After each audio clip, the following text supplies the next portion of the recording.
ప్రేమ కలిగిన యేసయ్యా నీ ఘనమైన నామాన్ని బట్టి మీకు వందనాలు చెల్లిస్తూ ఉన్నాం. ఇప్పుడు వాటికి నాయన మీరు మమ్మల్ని ఎంతగానో ప్రేమించి నీ కృపలో బలపరిచి భద్రపరిచి ఇప్పుడు వాటికి మీరు నడిపించిన విధానాన్ని బట్టి మీకు వందనాలు చెల్లిస్తున్నాం. పరిశుద్ధ గ్రంథంలో నుంచి నీ యొక్క మాటలు మేము ధ్యానం చేసి ఉన్నాము. అందులో ఉన్న సత్యమేమిటో వాస్తవానికి నిజముగా మాకు తెలియదు.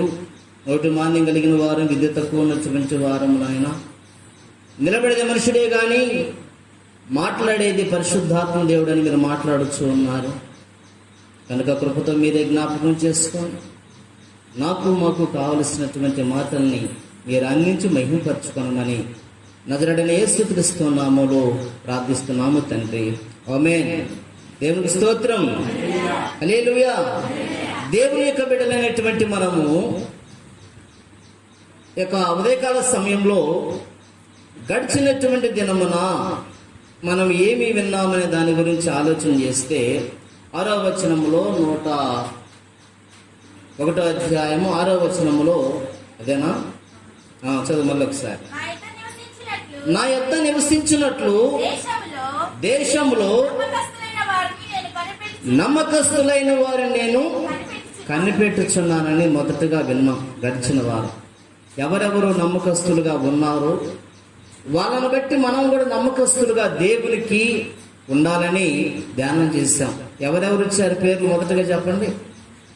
మోషే గారు ఎవరంట? భక్తులైనటువంటి మోషే. తర్వాత దానియేలు, మూడవదిగా యోసేపు, నాలుగవదిగా హిజ్కియా. ఈ నలుగురు గురించి గడిచినటువంటి దినమును ధ్యానం చేశాం. అంటే 101వ కీర్తన 6వ వచనంలో పై లైన్ మొదటి లైన్ని మనం ధ్యానం చేయటం జరిగింది. ఈ దినమున 2వ లైన్లో నిర్దోష మార్గమున నడుచువారు ఏమవుతారంట? నాకు పరిచారకులగుతురు అని చెప్పేసి దేవుని యొక్క మాటని మన ఈ దినాన ధ్యానం చేస్తూ ఉన్నాం. ఏ మార్గాన్ని నడుస్తున్నారు అని ఆలోచన చేస్తే నిర్దోష మార్గమందు నడుచువారు అంటున్నాడు. ఏ మార్గం అంట? నిర్దోష మార్గమందు నడుచువారు నాకు పరిచారకులగుతారు. అంటే నిర్దోష మార్గం అంటే ఏమిటి? అసలు నిర్దోషమైనటువంటి మార్గం ఏంటి అని ఆలోచన చేయాల్సినటువంటి వారుగా తెలుసుకోవలసినటువంటి వారు ఉన్నాం. నిర్దోషము అనగా ఏ దోషము లేనటువంటి విధానాన్ని బట్టి ఏ దోషము చేయనటువంటి వారిని గురించి ఇక్కడ మాట సెలవిస్తూ ఉంది. నిర్దోష మార్గంలో నడుచువారు దేవునికి పరిచారకులు అవుతారంట. వాళ్ళు మరి నడకపోతే ఏమవుతుంది? ఆయన పరిచారకులు అవ్వలేరు. కనుకనే దేవుని యొక్క పరిచారకులుగా దేవుని యొక్క పనిలో భాగస్తులుగా అవ్వాలంటే మనం ఎలాగ ఉండాలి, ఎలాంటి ప్రయాణం చేయాలి, ఎలాంటి నడకలు నడవాలని ఆలోచన చేస్తే నిర్దోష మార్గం ముందు నడుచువారు నాకు పరిచారకులు అవుతారని చెప్పేసి దేవుని యొక్క వాక్యం మనతోటి మాట్లాడుతుంది. కనుక ఎలా ఉంటుంది నిర్దోష మార్గము అని ఆలోచన చేస్తే ఏ తప్పిదములు చేయకుండా ఉండేటువంటి మార్గం. ఏ మార్గం అంటే అది ఏ తప్పిదములు చేయకుండా ఉండేటువంటిదే నిర్దోషమైనటువంటి మార్గం. ఏ నిందలు మన మీద లేకుండా చూచుకొని నడిచేటువంటిది నిర్దోషమైనటువంటి మార్గం. యేసుక్రీస్తు ప్రభువారిని వీళ్ళంతా పట్టుకొని వెళ్ళి సిలువ వేయమంటున్నారు. పిలాతు గారు విచారణ చేస్తున్నప్పుడు ఆయనలో ఏ దోషము నాకు కానరాలేదని సాక్ష్యం ఇచ్చిన ప్రభువారు ఏ దోషమును ఆయన కనపడలేదంటారు. అంటే నేను నిర్దోషి, ఏ దోషము లేనటువంటి వాడు, ఏ పాపము లేనటువంటి వాడు అని చెప్పి ఆయన సెలవిస్తూ మీరు ఆరోపించిన లేదు, ఆయన మీద మోపిన నేరాలు ఏ ఒక్కటి కూడా రుజువు కావటం లేదు అని చెప్పి వాళ్ళ చేతికి సిలువ వేయటానికి అప్పగించేసేసారు. కనుకనే దేవుని యొక్క బిడ్డలమైనటువంటి మనము దేవుని యొక్క సన్నిధిలో ఎదగాలన్నా, దేవుని యొక్క పరిచర్య లేక పరిచారకులుగా ఉండాలన్నా మనం మొదటగా ఎన్నుకోవలసినటువంటి నిర్దోషమైన మార్గం. ఏ మార్గం అంట? ప్రార్థనలు చాలా జరుగుతున్నాయి. గ్రామానికి 5-6 చర్చిలు పైనే ఉంటూ ఉన్నాయి. మాది గొప్ప, మాది గొప్ప, మాది గొప్ప అని అందరూ అనుకుంటూ ఉన్నాం. చెట్టు గొప్పదని ఎప్పుడు తెలుస్తుంది చెప్పండి? చెట్టు మంచిది అని ఎప్పుడు తెలుస్తుంది? వేడి ద్వారా తెలుస్తుంది చెప్పండి. వాటి ఫలాలని తినేటప్పుడు వాటి రుచిని బట్టి చెట్టు చాలా మంచిది. వాటి విత్తనాలు దాయండి అంటారు. అవునా కదా? ఖచ్చితం. కనుకనే మనము కూడా ఒక సంఘములో యేసుక్రీస్తును సేవిస్తున్నామంటే ఒక విశ్వాస ప్రవర్తన బట్టి, ఒక విశ్వాస యథార్థతను బట్టి ఆ సంఘం ఎలాంటిది, ఆ సేవకుడు ఎలాంటి వాడు, వాళ్ళ దేవుడు నమ్ముకున్న దేవుడు ఎలాంటి వాడు అంచనా అన్ని జనులు వేస్తారు. దేవుని నమ్ముకొని అబద్ధాలు ఆడినా, దేవుని నమ్ముకుని వ్యభిచార కార్యక్రమాలు చేసినా, దేవుని నమ్ముకుని లోకానుసారమైన కార్యక్రమాల్లో పాల్పప్పులు పొందినా, ఎందుకయ్యా వారు బైబిల్ పట్టుకుని వారు పొద్దుగూకులు ప్రార్థన పడతారు, ఎందుకో ప్రార్థనలు అని మనల్ని దూషిస్తారు, మనం వెళ్ళే సంఘాన్ని దూషిస్తారు, మనం నమ్ముకున్న దేవుణ్ణి కూడా. ఇప్పుడు మనం ఎంతమందిని ఇబ్బంది పెడుతున్నాం? మనల్ని ఇబ్బంది పెట్టుకుంటున్నాం, మనం వెళ్ళే సంఘాన్ని ఇబ్బంది పెడుతున్నాం, ఆ సేవకుడిని ఇబ్బంది పెడుతున్నాం, ఆ సేవకుడు సంఘం అందరూ ఆరాధించి నమ్ముకున్న యేసు ప్రభుని కూడా ఇబ్బంది పెడుతున్నాం. కనుకనే ఈ భేదాభిప్రాయాలు పోవాలి. ఇవన్నీ వెళ్ళలేదనుకోండి, భక్తిలో మనం ఎదగలేము. అందుకని ఒక భోజనం వండేటప్పుడు మీరు ఒక మెతుకును పెట్టుకుని చూస్తారా, అన్నమంతా చూస్తారా? చెప్పాలి పెద్దవారు. అమ్మా ఒక మెతుకే కదా, లేదా 2 మెతుకులు, అంతకన్నా చూడరు కదా. అంటే అర్థమైంది, ఆ 2 తేడా చక్కగా ఉడికితే అన్నం అయిపోయి సిద్ధపాటు అయిపోయినట్టే. అలాగే ఒక విశ్వాసం మాటలను బట్టి సంఘం ఎలాంటిది అర్థమైంది, వాళ్ళు నమ్ముకున్న దేవుడు ఎలాంటి వాడో అర్థమైపోతుంది. కనుకనే మనం చాలా జాగ్రత్త. మనం ఏ కార్యక్రమాలు చేసినా, ఎలాంటి ప్రార్థన చేసినా, ఎవరితో ఎలాగ మాట్లాడినా మన నోటి మాటలు ఎక్కడ కూడా దేవుని దుఃఖపెట్టేటట్టుగా మనము ఉండకూడదు. అందుకని నిర్దోష మార్గమందు నడుచువారు నాకు పరిచారకులగుతారు అంటాడు. నిర్దోష మార్గమైన ప్రభుది ఇరుకు మార్గమా చాలా ఇబ్బందులు ఉంటాయి, చాలా సమస్యలు ఉంటాయి, చాలా ఇబ్బందికరమైన విషయాలు ఉంటాయి ఇరుకు మార్గాన. అయితే చాలా ఇబ్బందులైన దాంట్లో మనం కొనసాగుతూ వెళుతున్నప్పుడు దేవుని చేరుకోగలం. విశాలమైన మార్గములు చాలా ఉంటాయి, లోకానుసారమైనటువంటివి. విశాలం ఉంది కదా, ఇబ్బంది లేకుండా వెళ్ళిపోవచ్చు కదా అని అందులోకి వెళ్ళామంటే అది ఎక్కడ తీసుకెళ్ళేదంట? నిత్యము మండుచూ ఉన్నటువంటి అగ్ని గుండంలోనికి. ఇరుకైనా మనకు కావాలి, ఇబ్బందికరమైన అది జీవాన్ని ప్రవేశింపజేస్తుంది. కనుకనే దేవుడు మన నిర్దోషులుగా ఉండాలంటే దేవుడు సహాయం కావాలి. ఎలా ఉండాలంట? ఏ దోషము లేనటువంటి వారిగా, ఏ పాపము లేనటువంటి వారుగా, నిర్దోష మార్గము నడిచేటువంటి వారిగా మనం ఉండాలంటే దేవుని యొక్క సహాయం ఖచ్చితంగా మనకి ఉండాలి. లేకపోతే మనం అలా ఉండలేమన్నమాట. కానీ నేను చదువుకున్న బైబిల్ గ్రంథంలో నుంచి కొలస్సీయులకు రాసినటువంటి పత్రిక 1వ అధ్యాయము 22వ వచనం. తన సన్నిధిని పరిశుద్ధులుగాను, నిర్దోషులుగాను, నిరపరాధులుగాను నిలవబెట్టుటకు ఆయన మాంసయుక్తమైన దేహమందు మరణం వల్ల ఇప్పుడు మిమ్మల్ని సమాధానపరిచెను. చూడండి అలాంటి మాట చెప్తున్నాడు. తన సన్నిధిని పరిశుద్ధులుగాను, నిర్దోషులుగాను, నిరపరాధులుగాను నిలవబెట్టుటకు ఆయన మాంసయుక్తమైన దేహమందు మరణము వలన ఇప్పుడు మిమ్మల్ని సమాధానపరిచాను. అంటే మనకు సమాధానం కలగజేశాడు. ఏం చేశాడంట? దేవునితో కలిసి నివసించడానికి, లేక దేవుని రాజ్యంలో ఉండటానికి మనల్ని దేవుడు ఏం చేశాడంట? సమాధాన పరిస్థితి వచ్చాడు. కనుకనే తన సన్నిధిని పరిశుద్ధులుగాను, ఎవరి సన్నిధిని? దేవుని సన్నిధిని. చాలా జాగ్రత్తగా గమనించాలి విషయాలు. వాళ్ళంతా కూడా కొంచెం డిఫరెన్స్ కూడా ఎక్కువ జరుగుతాయి. కనుక ఏమంటూ ఉన్నాడంటే తన సన్నిధిని పరిశుద్ధులుగాను. ఎలాంటి వారు అంట? పరిశుద్ధులుగాను. అంటే పరిశుద్ధులు అంటే ఎలా ఉంటారు? ఏ తప్పిదము లేనటువంటి వారు, ఏ పాపము లేనటువంటి వారు, దేవుని కొరకై జీవించేటువంటి వారు, పవిత్రమైన ప్రవర్తన కలిగి జీవించేటువంటి వారు, అది పరిశుద్ధులుగాను అని చెప్పారు. నిర్దోషులుగాను, నిరపరాధులుగాను. ఎలాంటి వారు? నిర్దోషులుగాను, నిరపరాధులుగాను అని చెప్పేసి ఏమంటారంటే నిలవబెట్టుటకు ఆయన మాంసయుక్తమైన దేహమందు మరణము వలన ఇప్పుడు మిమ్మల్ని సమాధానపరిచారు. చూడండి అలాంటి మాటని ఇక్కడ పౌలు గారు రాస్తూ వచ్చాడు. ఎక్కడ నిలబెడతానికి మనం ప్రయత్నం చేస్తున్నాడు ఆలోచన చేస్తే, దేవుని యొక్క సన్నిధిలో, పరలోక రాజ్యంలో మనం నిలబెట్టాలంటే పరిశుద్ధులు కావాలి. ఎలా అవ్వాలంట?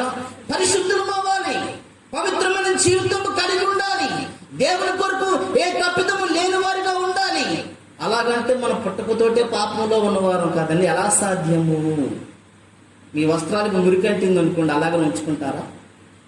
నాటుకెళ్తారు. ఎలా ఉంటాయి వస్త్రాలు? బాగా మురికేస్తాయి కదా, అలాగనే ఉంటుందా? ఉతుక్కుంటారు, శుభ్రంగా ఉతుకుతారు కదా. అలాగనే మనకు కలిగినటువంటి దోషం అన్నీ కూడా చేయాల్సిన విషయం ఏమిటంటే ఉదుక్కుకోవాలి. ఎక్కడ? ప్రభు సన్నిధిలో ఉండి దిద్దుబాటు చేసుకుంటూ, ప్రభా నీకు నాకు అడ్డుకున్న దోషాలు ఇవి అని చెప్పి వాటిని దిద్దుకొని విడిచిపెట్టుకొని దేవుని యొక్క నిర్దోషమైన మార్గం ముందు నడిచేటువంటి వారు ఉండాలి. మన గ్రామంలోనే సంఘాలు చాలా ఉన్నాయి.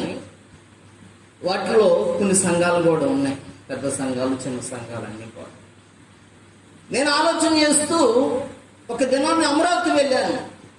అమరావతి వెళ్ళిపోయిన తర్వాత నాకు ఒక వ్యక్తి ఫోన్ చేశాడు ఇక్కడి నుంచి. ఫోన్ చేసి, అయ్యా ఎవరో ఒకరు నీ ఫోన్ నెంబర్ అడిగారు, నిన్ను వాళ్ళు అడుగుతున్నారు, ఎక్కడున్నావు అని అడిగారు. నేను అన్నాను అమరావతిలో ఉన్నాను. మరి మీరు ఎప్పుడు వస్తారు? ఏమిటి విషయం అంటే, ఎవరో మీరు ప్రార్థన చేయాలంటే మీకోసం ఎదురు చూస్తున్నారని చెప్తున్నారు. దేవుడే కదా పంపించింది ఆ ఊరు, ఎవరు అని చెప్పి నాకు ఇంకా పని ఉంది అమరావతిలో. నేను అలా ఉండకుండా తెల్లారి బయలుదేరి నేను వచ్చేసేసాను. ఆ వచ్చిన వ్యక్తిని నేను ఫోన్ చేసి ఎవరు ఏంటంటే ఫలానా స్థలానికి వెళ్ళు అని చెప్తే వెళ్ళాను. అక్కడికి వెళ్ళిన తర్వాత ఆ ముసలాం వృద్ధురాలు, ఎవరంట వృద్ధురాలు, బాగా ఉంది. ఆమె కింద పడి కాలు ఇరిగింది. ఇరిగితే ఆమె నాతోటి ప్రార్థన చేయించుకోవాలని మనసులో ఆశ కలిగి ఉంది. చాలా జాగ్రత్తగా వినాలి. ఏముందంట? ఏమో సామ్రాజ్యంగా ప్రార్థన చేయించుకోవాలి. వాళ్ళ మాటలు విని కాస్త సేవకుడు ఆయన చేస్తే తగ్గిద్ది, ఏదో ఆ మనశ్శాంతికి. ఈ ఊళ్ళో అందరికంటే నేను చిన్నవాడిని, గొప్పవాడిని ఏం కాదు. అయినా కూడా ఎందుకో మనసులో కలిగితే సరే ఫోన్ చేసి పిలిపించారు, వెళ్ళాను. ఆమె ప్రార్థన చేయించుకుంది. కొబ్బరి నూనె డబ్బా కూడా ఇస్తే ప్రార్థన చేశాను. కానుక పెట్టబోతే నీకు ఆరోగ్యం వచ్చిందో చూద్దాం, ఇబ్బంది ఏమి లేదన్నాను. ఆమె కూతురు వచ్చింది దగ్గరికి. ఆమె కూతురు వచ్చిన తర్వాత ఏంది పాస్టర్ గారిని పిలిచారు అని చెప్పి అడిగితే ఆ పెద్ద ఆవిడ ఏమంటుందంటే, పాస్టర్ గారికి ఇల్లొద్దు కావాలంట. ఏం కావాలంట? నన్ను పిలిచింది దేనికి చెప్పండి? సంఘాల గురించే చెబుతున్నా, తిట్టుకున్న బాగలేదు. ఎవరు తిట్టుకున్నా లెక్క కూడా చేయండి. పాస్టర్ గారికి ఇల్లు కూడా అక్కడే ఆ ధరలు ఉంటున్నా. అక్కడ కూడా అద్దె లేదు. 6 సంవత్సరాలు దేవుడు మహాప్రభుత్వం అద్దె లేకుండా ఉండమన్నారు. అక్కడ ఎమ్మట ఆ మాట తిప్పేసేసింది. ఏమంటుందంటే, పాస్టర్ గారికి ఇల్లు ఒకటి కావాలంటే మనకు 4 గదులు ఉన్నాయిగా. ఇప్పుడు లక్షలు ఉంటున్నట్టున్నారు అక్కడ వరుసగా లైన్లో. ఎమ్మట పెద్ద కూతురు చెప్పింది, నీకు కావాలంటే ఆ ధరలు లేవా, ఏడే కావాలా నీకు ఇల్లు అమ్మ. సంఘ పెద్ద మధ్య అర్థమవుతుందా? ఏమంది మీరు వినాలి ఇది. ఎందుకంటే మీరు ఎప్పుడు కూడా ఇలాంటి దౌర్భాగ్య మాటలు మాట్లాడారంటే ఎక్కడన్నా మీ నోటి మాటను బట్టి దేవునికి అవమానం కలిగి. సంఘ పెద్ద ఇంటింటికి దర్శించి మీరు ప్రార్థన రావడానికి పిలుస్తుంది. మళ్ళీ నీకు ఆ ఇల్లు లేవా, ఏడే కావాలా నీకు? నేను నవ్వుకున్నాను. ఎందుకని? పెద్ద ఇప్పుడు నేను మార్చానికి ఏమైంది? పెద్ద ఆమె తిట్టింది కదా, ఆమె భయపడింది కనుకనే సరేనమ్మా ఏమో నియమం ఇచ్చాలి అని నవ్వి కొబ్బరి ప్రార్థన చేస్తే దాచిపెట్టుకుని కూతురు రాగానే పైడిసింగ్ దాచిపెట్టుకుని వచ్చేసాను. వాళ్ళు వెళ్ళేటువంటి సంఘంలో మనిషి కనబడితే ఇక్కడ చూస్తారు. మీరు గమనించండి, నేను ఎవరిని ఉద్దేశించవట్లేదు. ఎంత అవమానం దేవునికి. వాళ్ళే నేను చాలా మందిని చూస్తాను అక్కడ. ఎంతో అవమానకరమైన పరిస్థితి. ప్రేమ ఉండదండి. మనిషి ఎదురుగా కనబడుతున్నప్పుడు ఆ మనిషిని ప్రేమగా వందనాలు చెప్పుకుందాం ఉండదు. నేను చెప్తున్నాను విషయాన్ని. ఒక అయ్యప్ప మాల వేసుకుంటే వాళ్ళిద్దరు కనబడ్డప్పుడు వాళ్ళిద్దరు ఏమనుకుంటారు చెప్పండి? మరి మనం ఏమనుకోవాలి? Praise lord brother, praise lord sister, వందనాలక్క. ఏం తప్ప? ఒక ఆయనే నమ్ముకుంది కనుక దేవుని బిడ్డ ఎలాంటివి ఉన్నాయి. నేను ఇంతగానే విడమీరు చెప్పినప్పుడు చాలా ఎలుగుండదు మీకు. కనుకనే ఎవరిని విమర్శించాలి సందర్భం వచ్చింది కాబట్టి ఇంకా చాలా మంది చెప్పుకుంటూ పోతే నన్ను అడుగుతున్నారు, వాళ్ళేంటండి మీరు ఏంటి అని అడుగుతున్నారు చాలా మంది. నేను ఒకటే చెప్పాను, వాటర్ ప్లాంట్కి వెళ్ళి కాశీమన్న దగ్గరికి వెళ్తే ఆయన అడిగాడు. అడిగితే నేను చెప్పాను, ఆ సంఘస్థుడు నేను కూడా ఉన్నప్పుడు నేను చెప్పా, ఎన్ని సంఘాలు, ఈ సంఘం ఏంది ఆయన సంఘం ఏందని అడిగాడు. వాళ్ళ పలానా సంఘం, మాది పలానా సంఘం అన్నాడు. మీ దేవుడు ఒక్కడేగా ఇన్ని సంఘాలు ఎందుకు అన్నాడు. మీరైతే ఏం చెప్తారు చెప్పండి? ఎవరన్నా అడిగితే ఏం చెప్తారు సార్? చెట్టు ఒకటి దాని కొమ్మలు ఎన్ని ఉంటాయి? చాలా ఉంటాయి. కానీ కొమ్మలన్నింటిని బరాయిస్తుంది ఏంటి? కిందన్న మొదలు. అలాగనే సృష్టికర్త యేసుక్రీస్తు ప్రభువు ఒక్కడే. సంఘాలు అనేటువంటి గవర్నమెంట్ రిజిస్ట్రేషన్ అవ్వాలి కాబట్టి రిజిస్ట్రేషన్ నెంబర్ కోసం పేరు పెట్టాలి. ఇప్పుడు నాకు పేరు పెట్టాలి, ఆధార్ కార్డులో నీ పేరు నా పేరు కూడా కాదు కదా, ఒక నెంబర్ ఏంటంటే పేరు కావాలి. అలాగే ఒక సంఘంగా కూడుక రిజిస్ట్రేషన్ అవ్వాలంటే గవర్నమెంట్ ఒక నెంబర్ కావాలి. దానికోసం ఏదో పేరు పెడతాం అంత పెట్టి. ఆయన అందరూ ఆరాధించేది యేసు ప్రభువు అని చెప్పి నేను బయటకు వచ్చాను. దేవస్తోత్రం. ఆ సంఘస్థులు బాగా చెప్పారని నేను చెప్పాను. ఎందుకు ఈ విషయాన్ని నేను చెప్తున్నానంటే, దేవుడు నిర్దోషులని, అంటే ఏ దోషము లేనటువంటి వారు తనకు పరిచారకులుగా, తన పని చేసేవారుగా నిర్ణయం చేసుకుంటున్నాడు. మనం ఏం చేస్తున్నాం? దేవుని పేరు చెప్పుకొని దేవుని సేవిస్తున్నామంటే మన క్రియలు ఏమీ మారటం లేదు, మన ప్రవర్తన ఏమీ మారటం లేదు, మన ఆలోచన ఏమీ మారటం లేదు. మొత్తం కలగూర వంటకం అయిపోయింది. ఇలా ఉండి ప్రార్థన చేస్తే దేవుడు సంతోషపడతాడా? చెప్పాలక్కడ సంతోషపడతాడా? మరి దేనికి మనం చేసే ప్రార్థనగా? మనం యేసుక్రీస్తుని నమ్ముకున్నామంటే చాలా జాగ్రత్తగా మనం ఉండాలి. అందుకని ఇక్కడ ఏమంటూ ఉన్నాడంటే, తన సన్నిధిని పరిశుద్ధులుగాను నిర్దోషులుగాను నిరపరాధులుగాను నిలవబెట్టుటకు ఆయన మాంసయుక్తమైన దేహమందు మరణం వలన ఇప్పుడు మిమ్మల్ని సమాధానపరచను. మనల్ని ఎలాగంట? నిర్దోషులుగా ఎక్కడా? దేవుని యొక్క రాజ్యంలో. పరిశుద్ధులుగా ఎక్కడ? దేవుని యొక్క రాజ్యంలో. నిరపరాధులుగా ఎక్కడ? దేవుని యొక్క రాజ్యం. నిలబెట్టడానికి మనల్ని భూమి మీదకి రక్త మాంసం అనగా మాంసయుక్తమైనటువంటి దేహాన్ని ధరించుకొని భూమి మీదకి వచ్చి ఆయన మన కోసం ఏం చేశారు? సిలువ మరణము నొంది మనందరూ తీసుకెళ్లి పరలోక రాజ్యంలో సమాధానపరిచాడు. దేవుని స్తోత్రం. కనుక గమనించాలి దేవుని యొక్క ఆలోచన, దేవుని యొక్క ఉద్దేశం ఏమిటంటే, నీవు నేను మనమంతా ఆయన రాజ్యములో ఉండాలని. ఆయన బిడ్డలో ఎవరు అంట? మనం ఎప్పుడైనా సరే తల్లిదండ్రులు ఏమనుకుంటారు? ఎప్పుడు నా బిడ్డలు నా దగ్గరే ఉండాలి. ఆమెకి 70 సంవత్సరాలు రావచ్చు, కుమారుడికి 50 సంవత్సరాలు రావచ్చు. చిన్న పిల్లవాడే గాని పెద్ద వయసు అని చెప్పి ఎప్పుడు కూడా తల్లి అలాగా అనుకో. అలాగనే మనం ఎంతటి వారమైనా సరే, ఎంత ఆస్తి ఉన్నా సరే, ఎంత గొప్పవారమైనా, ఎంత పేదవారమైనా అందరూ కూడా దేవుని బిడ్డలు. కనుక ఇక్కడ దేవుడు తన సన్నిధిని పరిశుద్ధులుగాను నిర్దోషులుగాను నిరపరాధులుగాను నిలవబెట్టుటకు ఆయన మాంసయుక్తమైన దేహమును మరణం వలన ఇప్పుడు మిమ్మల్ని సమాధానపరచు. కనుక దేవుని బిడ్డలము చాలా జాగ్రత్తగా ఈ విషయాల్ని గమనిస్తూ చాలా ముందుకు నడవాల్సినటువంటి పరిస్థితిలో ఉంది. కనుకనే దేవుని బిడ్డలైనటువంటి మనం చూస్తున్నప్పుడు ఎఫెసీయులకు రాసిన పత్రికలో చదువుకుందాం. ఎఫెసీయులకు రాసినటువంటి పత్రిక ఇదే మాటను సెలవిస్తూ వచ్చాడు. 1:6 వచనం.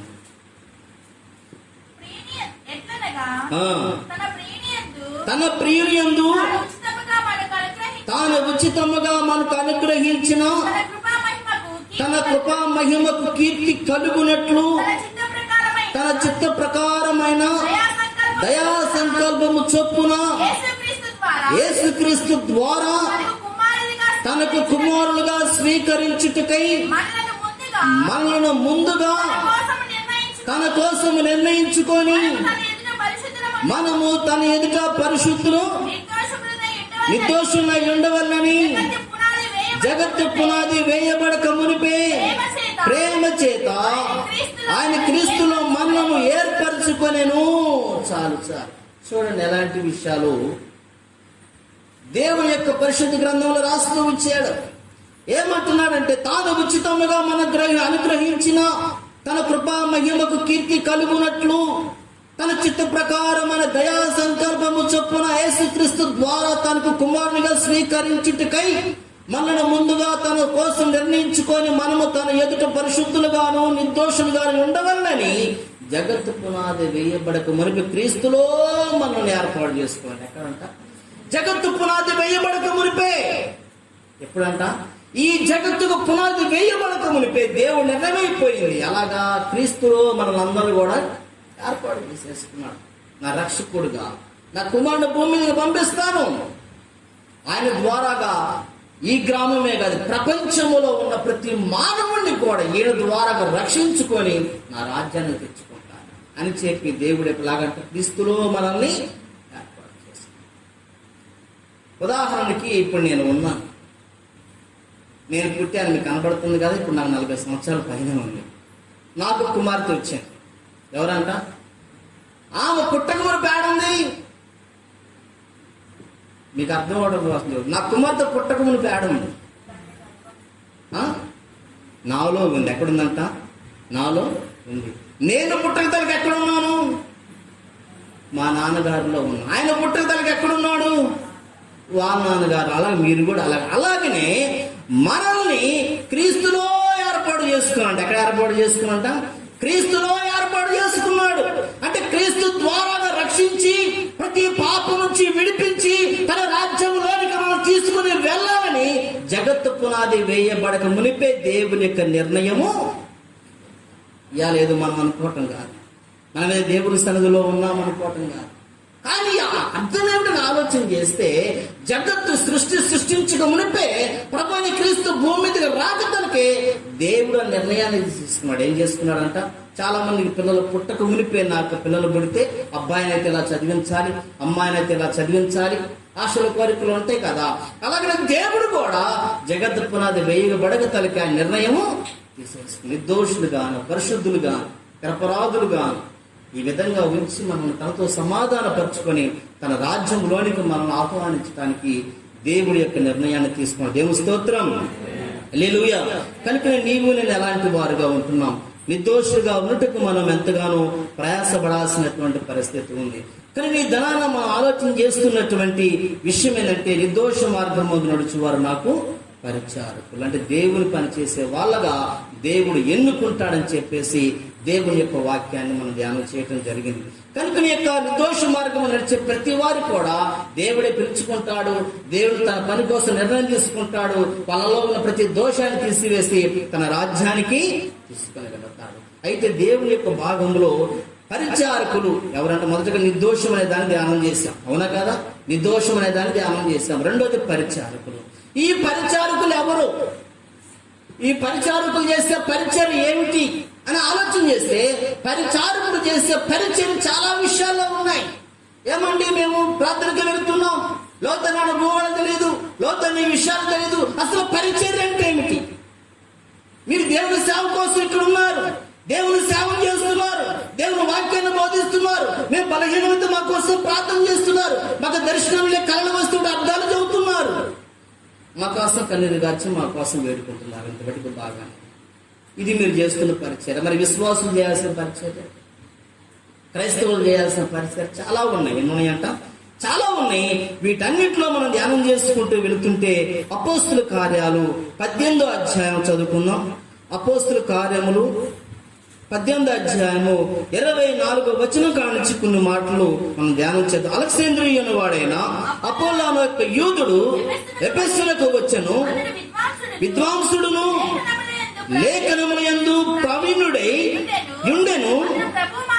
ప్రభు మార్గం విషయమై ఉపదేశం పొంది తన ఆత్మ యందు తీవ్రపడి యోహాను బాప్తిస్మం మాత్రము తెలుసుకున్న వాడై యేసును కూర్చున్న సంగతులు వివరముగా చెప్పి బోధించుచు సమాజ మందిరములో ధైర్యముగా మాట్లాడను ఆరంభించెను. అప్పుల్లో వాడైన యూదుడు అంట. ఇతను దేవుని యొక్క వాక్యాన్ని బోధిస్తున్నాడు, దేవుని యొక్క మార్గాన్ని బోధిస్తున్నాడు. యోహాను చేత బాప్తిస్మం మాత్రమే పొందుకునే వ్యక్తి. ఆయన తెలిసిన దాంట్లో యేసుక్రీస్తు గురించి సువార్త ప్రకటిస్తూ ఉన్నాడు. అయితే ఈ విషయాన్ని విన్నటువంటి ప్రిస్కిల్లా, అకుల్లా అనేటువంటి ఇద్దరు వ్యక్తులు భార్యాభర్తలు ఉన్నారు. వాళ్ళు మంచి క్రైస్తవులు. అయితే వాళ్ళు ఏం చేశారంటే అతని గురించి విని 26వ వచనంలో ప్రిస్కిల్లా, అకుల్లా విని అతను చేర్చుకొని దేవుని మార్గం మరి పూర్తిగా అతనికి విశదపరిచి తర్వాత అతడు అకయ్యకు పోదలిచినప్పుడు అతను చేర్చుకున్న వాళ్ళని సహోదరులు ప్రోత్సాహపరచుచు అక్కడ శిష్యులను రాసిరి. అతను అక్కడికి వచ్చి కృపచేత విశ్వసించిన వారికి చాలా సహాయం చేశాను. ఈ అకుల ప్రిస్కిల్లా అనేటువంటి వారు ఇద్దరు కూడా క్రైస్తవులు, యేసుక్రీస్తుని అంగీకరించినటువంటి వారు వీళ్ళంతా కూడా. మరి వీళ్ళే పరిచయం చేశారండి. ఆలోచన చేస్తే దేవుని సువార్త ప్రకటిస్తున్న ఒక వ్యక్తికి, దేవుని సువార్త బోధిస్తూ అనేకులు యేసుక్రీస్తు వైపు త్రిప్పుతున్నటువంటి ఒక వ్యక్తి ఎక్కడ వాడు, ఎలాంటి వాడు విచారణ చేశారు. అతను తెలిసింది కొద్ది భక్తి. ఎంత భక్తి అంట? ఇలాగ తెలిసినంత ఆయనకి తెలియదు. అయినప్పుడు తెలుసుకొని ఆయన యోహాను చేత బాప్తిస్మం మాత్రమే పొందినటువంటి వ్యక్తి, పూర్తి వివరాలు ఇంకా తెలియదు ఆయనకి. అయినప్పుడు కూడా బలముగా దేవునిలో వాడబడుతూ ఉన్నప్పుడు ఇద్దరు భార్యాభర్తలు వెళ్ళారు, ఆయనతో మాట్లాడారు, ఆయన చేర్చుకున్నారు. ఇంటికి ఏం చేశారంట? చేర్చుకున్నారు. చేర్చుకొని ఆయనకు కావలసిన ఆతిథ్యం ఇచ్చారు, ఆహారం ఇచ్చారు. ఇంకో తనకు తెలియని విషయాలను కూడా వీరు ఆయనకి తెలియపరిచి తన ఇంట్లో కూర్చొని ఆతిథ్యం ఇచ్చి ఆయన మంచిగా అన్ని విషయాలు చూసి దేవుళ్ళు వాళ్ళ ఇంట్లో బలపడటానికి సహాయం చేశారు. రెండోది ఒక ప్రాంతానికి వెళ్ళాలి, అంటే నాగార్ నుంచి అసానాబాద్ వెళ్ళాలనుకున్నాం. అప్పుడు అసానాబాద్ క్రైస్తవ సంఘానికి లేఖ రాశారు, మా దగ్గరకు వచ్చిన ఈ వ్యక్తి మీ దగ్గరగా పంపుతున్నాం, ఇతను మంచి భక్తి పరుడు, మేము ఇతను 9 దినాలు ఆదరించాము, కావలసిన అవసరం ఇచ్చాము, మీరు కూడా ఇతని మీ సంఘంలో చేర్చుకోండి, కావలసిన అవసరం తీర్చండి. అతను భక్తులు ఎదుగుతున్నప్పుడు, దేవుళ్ళు ఎదుగుతున్నప్పుడు మీరు ఎదుగుదల దయచేయండి, తొందరగా దేవుడు ఏం మాట్లాడుతున్న ఆ విషయాలు మీరు నేర్చుకోండి అని చెప్పి వారు కూడా ఉత్తరాన్ని రాసి ఈ భార్యాభర్తలు ఇతనికి ఇచ్చి అతను వెళ్ళాలనుకున్న ప్రాంతానికి పంపించారు. దేవుని స్తోత్రం. ఈ అకుల ప్రిస్కిల అనేటువంటి వారికి సంఘభేదము లేదు, ఏమి లేదంట. ఎవరో ఒక వ్యక్తి వచ్చి యేసుక్రీస్తు గురించి సువార్త ప్రకటిస్తున్నాడు. ఎవరైతే నాకేంటి, నేను నమ్ముకున్న దేవుడు నమ్ముకున్నాడు. ఎవరు నమ్ముకున్నాడంట? నేను నమ్ముకున్న దేవుడు నమ్ముకున్నాడు అని చెప్పేసి అతను తెలిసిన విషయాలు తెలుసుకుని తెలియని విషయాన్ని ఇంకనూ వారికి చెప్పేసి అతను ఎన్ని దినాలంటే అన్ని దినాలు అతను కావలసిన అవసరతలు అంతా కూడా వారు తీర్చారు. అర్థమైందా? అయిపోదాకా అర్థమైంది అందరికీ. ఏం చేశారంట? అతను చేర్చుకొని అతను కావలసిన అవసరతలన్నీ కూడా అతను తీర్చేశారు. మళ్ళీ వేరే ప్రాంతాన్ని వెళ్ళాలని ఆలోచన కలిగినప్పుడు ఒక ఉత్తరాన్ని రాసి అక్కడ ఉన్నటువంటి సంఘములకి ఉత్తరము ఇయ్యి అని చెప్పేసేస్తే ఆ ఉత్తరంలో ఏమి రాశారంటే, మేము ఇతను చేర్చుకుని అతను కావాల్సినవన్నీ కూడా చూసాం, మీరు కూడా ఇతను కావలసిన వాటిని మీరు సమకూర్చి యేసుక్రీస్తు మార్గం నడవటానికి మీరు ఇతను సహాయపడని చెప్పేసి ఒక ఉత్తరాన్ని రాసి అతని చేతికి ఇచ్చి పంపించారు. దేవుని స్తోత్రం. అంటే వీళ్ళు క్రైస్తవులు ఒక సేవకులు చేర్చుకున్నారా లేదా గమనించాలి. మనం ఎవడో మన సంఘం కాదు, ఏదో ఊరోమో అనుకోవటం మనం అనుకుంటా ఉంటాం. లేదా నిజం సేవకుల్ని కూడా గుర్తించి అతను వచ్చినప్పుడు తనకు సరైనటువంటి ఆతిథ్యాన్ని కూడా ఇవ్వలేనటువంటి పరిస్థితి. ఈ ఇద్దరు కూడా భార్యాభర్తలు ఏం చేశారు? దేవుల్లో బలముగా ఎదిగారు. పౌలు గారిని చేర్చుకున్నారు. పౌలు గారు కూడా అదే విధంగా కావలసిన అవసరం తీర్చారు. అదే విధంగా నడిచారు దేవుల్లో వాళ్ళు కూడా. కనుక ఈ దానిలో మనం చూస్తున్నప్పుడు ఎటు పోతున్నాం మనం? నేనే గొప్ప, నా ప్రార్థనే గొప్ప అనేటువంటి పదాలు పొరపాట్లు కూడా మనలోనికి వచ్చినాయి అంటే సాతాను మనలో ఉన్నట్టే. ఎవరున్నాడంట? సాతానుడు. అంత ఆ గర్వం చేతనే పైనుంచి కిందకి నెట్టబడ్డాడు. అర్థమవుతుందా? కనుక పరిశుద్ధ యొక్క స్థలంలో ఉండకుండా నెట్టబడ్డాడు కిందకి. మనము కూడా గర్విష్ఠం అయిపోయామంటే, అహంకారం అయిపోయామంటే, లెక్కలేనటువంటి వారు ఖచ్చితంగా మనల్ని కూడా దేవుడు గెట్అవుట్ అని నెట్టుపడేస్తారు. మనలో ఎప్పుడు కూడా అవి ఉండవు. మొదటిగా పరిచారకులు అంటే ఏంటి తెలుసా? మొదటి పరిచర్య మనం చూస్తున్నప్పుడు పరిచారకులుగా, దేవుని విశ్వాసులుగా, నువ్వు దేవుని సేవలో వాక్యాన్ని బోధించగలగల్లా. నేను సేవకుని కాదుగా దేవుడి పరిచర్య ఎలా చేయాలనుకోవాల్సిన అవసరం కూడా ఏమి లేదు. తన సేవకులు కానీ దేవుని యొక్క పని వారికి నీవు సహాయపడేటువంటి పరిచారకుడుగా, పరిచారకురాలుగా నీవు ఉండి వారికి పరిచర్య చేయాలి. ఇద్దరు భార్యాభర్తను పెట్టేసి మనం నేర్చుకున్నటువంటి యొక్క మొదటి పాఠము అనగా సేవకులను చేర్చుకోవడం ఏమిటంటే అది దేవుని యొక్క పని వారిని చేర్చుకొని వారికి అవసరతలు ఇవ్వటం అనే దాని గురించి ఈ మొదటి విషయము. రెండవదిగా మనం ఆలోచన చేస్తున్నప్పుడు మనుషులకు చేయు పరిచర్య. అర్థమవుతుందా? ఏ పరిచర్య అంట? మనుషులకి చేయు పరిచర్య. రెండోది మొదట్లో చదువుకున్నప్పుడు సేవకులకు చేయ పరిచర్య. సేవకులు దేవుడు సేవ చేస్తున్నారు. విశ్వాసులుగా ఉన్నవారేమో ఆ యొక్క సేవకులకు ఏమి పరిచయం చేస్తున్నారంటే వారు దేవుని పనిలో కొనసాగుతున్నప్పుడు ఏ ఆటంకాలు, ఏ అభ్యంతరాలు, ఏ ఇబ్బందులు రాకుండా వారు ఆ పనిలో బలంగా కొనసాగడానికి దేవునికి సేవలో వారు పరిచారకులుగా ఉపయోగపడ్డారు. ఇద్దరు భార్యాభర్తలు మనం అలా ఉపయోగపడాలి. అర్థమవుతుందా? ఆ పురుషులు జోబులు చూస్తున్నట్టుగా మన పెట్టిన మనం చూసుకోకూడదు దేవుని యొక్క విషయంలోకి వస్తున్నప్పుడు. అలాగే ఆ ఇద్దరు ఏం చేస్తారంటే దేవుని పనులు వాడబడ్డారు. రెండవదిగా మనుషులకు చేయ పరిచర్య. ఎవరికంట? మనుషులకు చేయ పరిచర్య. అది ఎక్కడ ఉంది అని ఆలోచన చేస్తే చదువుకుందాము. మత్తయి సువార్త 20వ అధ్యాయము 26వ వచనం రాయబడింది. మీలో అలా ఉండకూడదు, మీలో ఎవడ గొప్పవాడై ఉండగోరునో వాడు మీ పరిచారకుడై ఉండవలెను అని రాశాడు. ఏం చేశారంట? మీలో అలా ఉండకూడదు. మీలో ఎవడ గొప్పవాడై ఉండగోరునో వాడు మీ పరిచారకుడై ఉండవలెను అని చెప్పేసి ఇక్కడ దేవుని యొక్క వాక్యం సెలవిస్తుంది. యేసుక్రీస్తు ప్రభువారు ఇద్దరు సహోదరులు ఉన్న జబదే కుమారులు ఉంటారు. వాళ్ళ తల్లిగారు వచ్చేసి కుడి పక్కన ఒకడిని, ఎడమ పక్కన ఒక నిలబెట్టుకోమని చెప్పేసి యేసు ప్రభువారిని అంటున్నప్పుడు యేసు ప్రభువారు ఏమనంటే, నా కుడి పక్కన గాని ఎడమ పక్కన గాని నిలబెట్టుకోవడానికి గాని కూర్చోబెట్టుకోవడానికి ఇది నా అవసరంలో లేదు. ఏమంటున్నాడంటే, ఇంటున్నారా నిద్రపోతున్నారు? ఏమంటారు? ఇంటున్నారు పోతున్నారు, వెనకాల ఉన్నారు కదా, గమనించడం అనుకోబాక మస్కాన్ని బాగానే కనపడతారు మీరు. దేవుని స్తోత్రం, హల్లెలూయా. అర్థమవుతుంది ఏం చెప్పాను? జబదే కుమారులు. ఏ కుమారులు అంట? జబదే కుమారుని తల్లి గారి యేసు ప్రభువు దగ్గర వచ్చి ఒకరిని ఒక పక్క ఒకరిని ఒక పక్క కుడి ఎడమ పక్క నిలబెట్టుకొని కూర్చోబెట్టుకొని అంటున్నప్పుడు, నా వశంలో లేదది. ఎక్కడుందంట? నా తండ్రి వశంలో ఉంది, అది నా వశం లేదన్నప్పుడు ఈ సందర్భం విన్నటువంటి శిష్యులు ఏం చేశారంటే, 12 మంది ఉన్నారు కదా, వాళ్ళు కోప్పడతారు. 10 మంది కోప్పడ్డప్పుడు వాళ్ళు గదిలినప్పుడు ఆ విషయాల గురించి ప్రభువారు మాట్లాడుకుంటూ వచ్చేసి ఇక్కడ ఏమనంటే, మీలో అలా ఉండకూడదు. మీలో ఎవడ గొప్పవాడై ఉండగోరున వాడు మీ పరిచారకుడై ఉండవలెను. ఎవరు పరిచారకుడు అంట? మీ పరిచారకుడై ఉండవలెను. మీ 12 మంది, మీ 12 మందిలో ఎవరైనా గొప్పవారుగా ఉండాలంటే మొదటగా ఉండాలనుకునే వ్యక్తి తక్కిన వారందరికీ పరిచారకుడై ఉండాలి. ఎలా ఉండాలంట? చూడండి, యేసు ప్రభువారు చెప్పాడు, నేను చెప్పడం లేదు. ఎవరు చెప్పారంట? యేసు ప్రభువారు చెప్తున్నారు. ఉన్న 12 మందిలో 10 మంది వెళ్ళి అరిసారు, వాళ్ళు గదిమారు. ఏం మాట్లాడుతున్నావు, మైండ్ నుండి మాట్లాడుతున్నావా లేదా అన్నట్టు గదిమారు. బహుశా అలా ఉండదు, నేను చెప్తున్నా మనకు అర్థమయ్యే భాష. అలా గదివినప్పుడు వాళ్ళు సంభాషణ చూసి యేసు ప్రభువారిని శాంతించండి అయ్యా అని చెప్పి కూర్చోబెట్టి వాళ్ళకి చెప్పాడు, మీలో ఎవరైనా గొప్పవారుగా ఉండాలంటే, పేరుగాంచిన వారుగా ఉండాలంటే, మంచి విలువ కలిగిన వారు ఉండాలంటే మీరు ఏం చేయాలి? మీలో అలా ఉండకూడదు.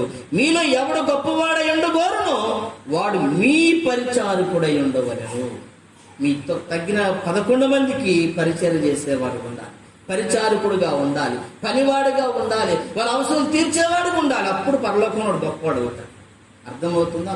మనం కూడా సన్నిధికి వస్తున్నాం, ప్రార్థన చేస్తున్నాం, వెళుతున్నాం. మనలో బహుశా బయటపడకపోయినా నాకైనా మీకైనా, నాకు ప్రార్థనలో నేను కూడా గొప్ప వాళ్ళగా ఉండాలనుకుంటాం, 10 మందిలో గొప్పగా ఉండాలనుకుంటాం, మంచి సంఘంలో ఒక మంచి పరిస్థితిలో ఉండాలనుకుంటాం. కానీ అలా ఉండే పరిస్థితులు ఉన్నాయి. ఏముండవంట? అలా ఉండే పరిస్థితి ఉండాలనుకుంటాం, దానికి తగ్గ విషయాలు మనం పాటించలేనటువంటి పరిస్థితి. అందుకని ఇక్కడ మీలో ఎవరు గొప్పవారై గోరులో వాడు మొదటిగా మీకు పరిచారకుడై వీళ్ళందరికీ పరిచారం చేసేటువంటి వాడు. అప్పుడే వారు గొప్పవారు అవుతారని చెప్పి యేసు ప్రభువు చెప్పారు. కనుక దేవుని బిడ్డ శారీరకంగా మనం గొప్పవారు ఉన్నామని, మనకు అంత ఆస్తుందని ఇంత ఆస్తుందని, లేకపోతే మనం చక్కగా ఉన్నామని, లేకపోతే ఇంకా ఏదో వేడిపోయి చాలా ఉంటాం చెప్పుకుండా పోతే ఆ విషయాల గొప్పతనం కాదు. కానీ దేవుని దృష్టిలో మనం గొప్పవారుగా ఉండాలంటే మొదటగా సంఘములో ఉన్న వారందరికీ సహాయపడేటువంటి వారు ఉండాలి. మొదటి పాయింట్ ఎలా ఉండాలంట? సహాయపడేటువంటి వారుగా ఉండాలి. అలా ఉన్నప్పుడే గొప్పవారుగా ఉంటాం. రెండో విషయంలోకి వచ్చినప్పుడు ఏమంటాడంటే, లూకా సువార్త 22వ అధ్యాయము 26వ వచనంలో రాయబడిన మాట ఏమంటున్నాడంటే, మీరైతే అలా ఉండరాదు, మీలో గొప్పవాడు చిన్నవాని వలను అధిపతి పరిచారకుని వలను ఉండాలి. ఏమంటున్నాడంట? మీరు అలా ఉండకూడదు అంటున్నాడు. ఎలా ఉండాలంటే గొప్పవాడుగా ఉన్నటువంటి వాడు చిన్నవాని వలె ఉండాలి. ఎలా ఉండాలంట? ఎలా ఉండాలి చెప్పండి?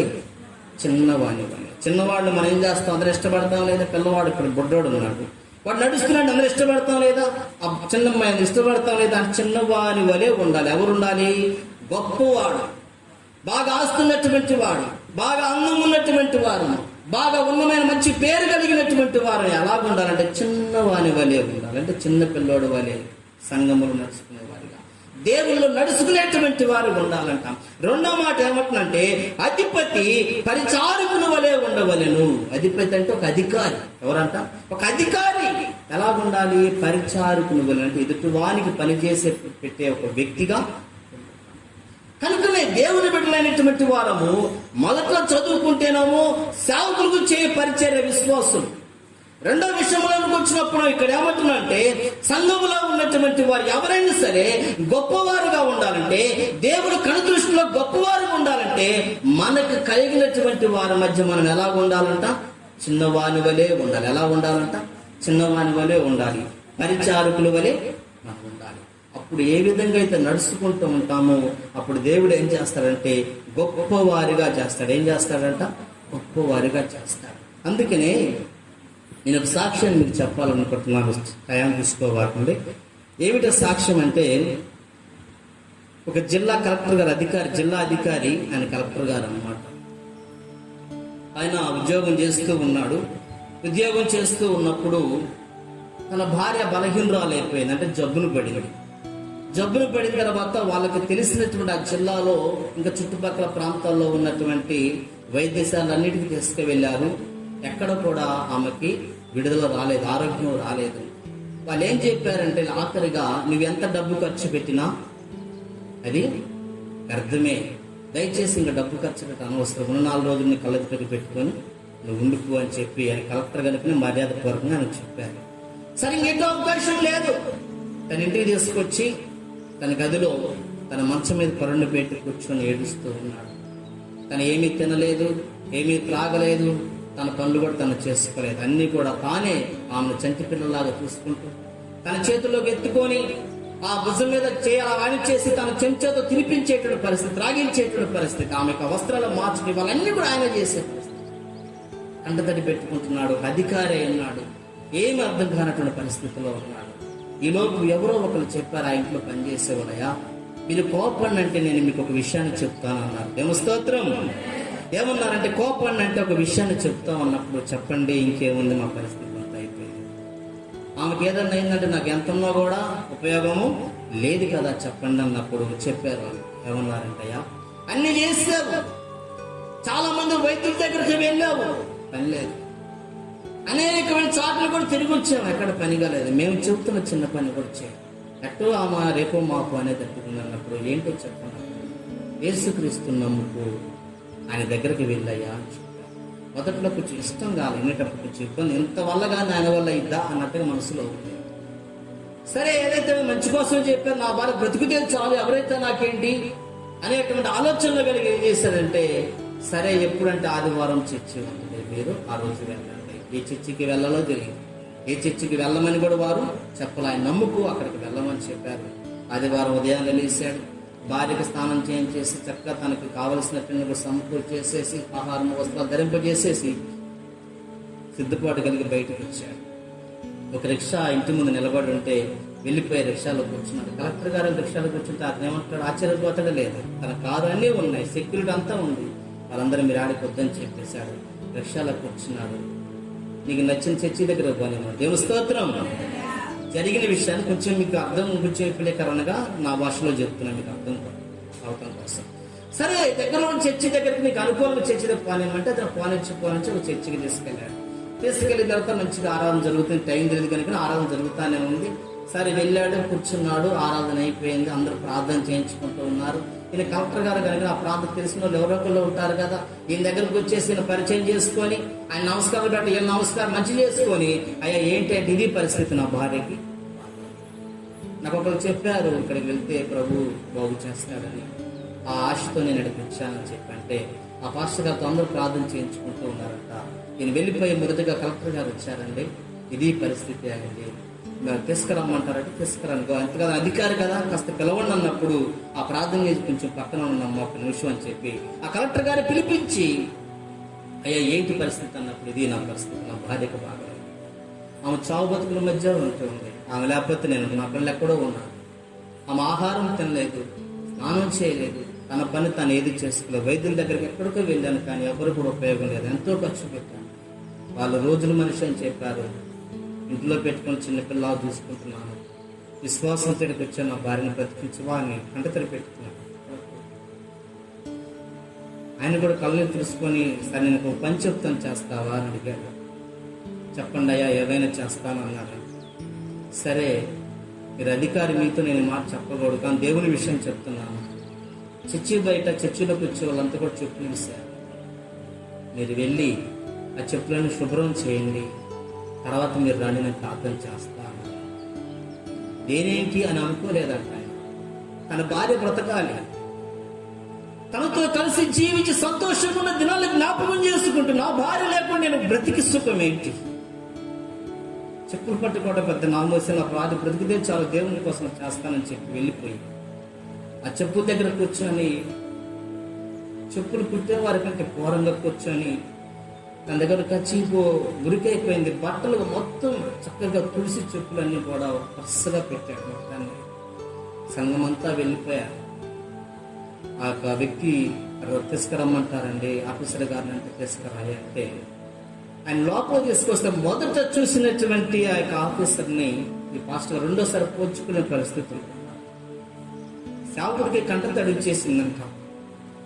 ఒక జిల్లాధికారి ఒక దేవుడి సేవకుడు నేను చెప్పిన చిన్న పని విషయంలో ఎంత తల వంచుకొని చేశాడో, ఇంతకంటే ఇంకెవరైనా తగ్గించుకోగలరా? ఇంతకంటే తన భార్యను ఎవరైనా ప్రేమించగలరా? తన సహకారి తనలో సగము దేవుడు చెప్పాడు, ఆ ప్రమాణం చేసిన వారే ఉండట్లేదని చెప్పి కన్నీరు కార్చే దైవజనుడు ఆ యొక్క కలెక్టర్ గారికి ప్రార్థన చేశాడు. దేవుని స్తోత్రం. ఆయన దుఃఖంతో కన్నీళ్ళ నీళ్ళ కుక్కుంటూ కన్నీళ్లతోటే ఇంటికి వెళ్ళాడంట.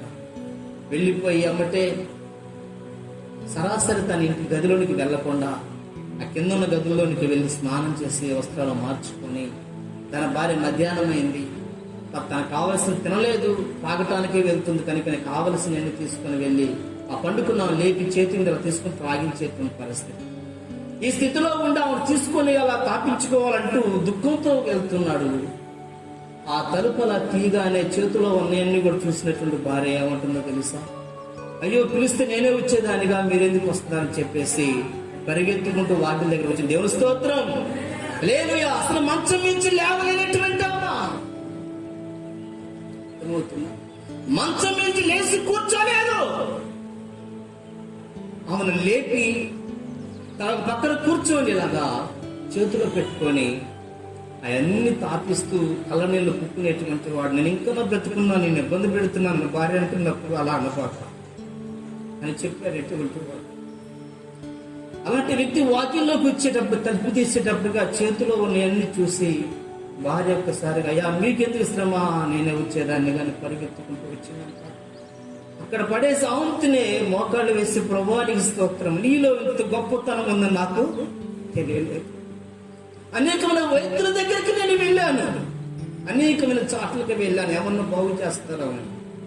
నీలో ఇంత గొప్పతనం ఉందని నాకు తెలియలేదు ప్రభు అని చెప్పి తన భార్యను తీసుకుని హాస్పిటల్కి వెళ్తే ఆమెలో ఏ రోగము లేదన్నాడు. దేవుని స్తోత్రం. హల్లెలూయా. కనుక దేవుని బిడ్డలైనటువంటి వారు మరుసటి ఆదివారం వెళ్ళి దేవుని సన్నిధిలో సాక్ష్యం చెప్పి మహిమపరిచారు. దేవుని స్తోత్రం. కనుకనే దేవుని బిడ్డలో ఒక అధికారి దేవుని మందిరంలో పరిచయం చేశారు. ఎక్కడ చేశాడంట? దేవుని మందిరంలో పరిచయం. తన ప్రతిఫలం చావు బ్రతుకుల్లో తన భార్య. చాలా మంది మనము తన పుట్టింటి విడిచిపెట్టి మన దగ్గరకు వస్తారు స్త్రీలు. గమనించాలి, ఎంత ఆశతో వస్తారు చెప్పండి. మనం మన తల్లిదండ్రుల దగ్గరే ఉంటాం. పురుషులు మన అన్నదమ్ములు ఉంటారు, మన అక్క చెల్లెళ్ళు ఉంటారు. తాను బట్టి తన అక్క చెల్లెల్ని, తన తల్లిదండ్రులని అందరిని విడిచిపెట్టి తను వస్తుంది మన మీద. అలాంటి దాన్ని ఎంత హీనంగా చూసేవాళ్ళు. అందరూ అలాంటి అక్కలలో ఉన్నవారి గురించి నేను చెప్తున్నాను. కనుకనే మనం ఆడవారమైనా మగవారమైనా దేవునికి నమ్మకస్తులుగా ఉండాలి. దేవుడు అప్పగించిన వారికి మనం మంచి పరిచయం చేసేవారు. దేవుని స్తోత్రం. దేవుని భార్య విషయమే దేవుని సన్నిధిలోకి వెళ్ళి అక్కడ అందరూ చెప్పులు తుడిశాడు. ఎప్పుడైతే ఈ రకంగా చెప్పులు తుడిసి శుభ్రం చేశాడు, దేవుడు ఆ తగ్గింపు కానాన స్త్రీ యేసు ప్రభువు వారి దగ్గరికి వెళ్ళి, దావీదు కుమారుడా అని పిలిస్తే పలకల. ప్రభువా అని ఎప్పుడైతే పిలిచిందో ఆయన మాట్లాడుతూ ప్రారంభించాడు. అప్పుడు ఏమంటే, నా కుమార్తె లాంటి అస్వస్థత ఉంది, మీరు ఆమె స్వస్థపరచాలన్నప్పుడు ఆయన ఏమంటే యజమాని యొక్క బల్ల నుంచి జారిపడినటువంటి రొట్టె ముక్కలు గురించి మాట్లాడుతూ వాళ్ళ యొక్క రొట్టె ముక్కల్ని కుక్క పిల్లగా యుక్తమాన మాట్లాడినప్పుడు అప్పుడు ఆ స్త్రీ ఏమంటే, యజమాని బలం జారిపడిన రొట్టె ముక్కల్ని అవి తినవచ్చు కదా ప్రభువా అని చెప్పన్నప్పుడు, అమ్మా నీ విశ్వాసము చాలా గొప్పది, నువ్వు కోరినట్టు నీ కుమార్తె స్వస్థత కలుగునుగా. ఆ క్షణమే విడుదల వచ్చింది. దేవుని స్తోత్రం. అదే పరిస్థితి కలెక్టర్ గారి విషయంలో కూడా అనుకుని మనం నడిచేటువంటి నడిపింపు, మనం చేసేటువంటి ప్రార్థన ఏమిటి? మనం మనుషులకు పరిచర్య చేస్తే గొప్పవారు అవుతాం. నేను దేవుని సన్నిధిలో ఏదైనా పరిచర్య చేస్తే అమ్మో నా విలువ పోయింది. దేవుని సన్నిధిలో ఏదైనా తగ్గించుకొని ఉంటే రేపు నన్ను లెక్క చేస్తారు. అలా పొరపాటున కూడా మనం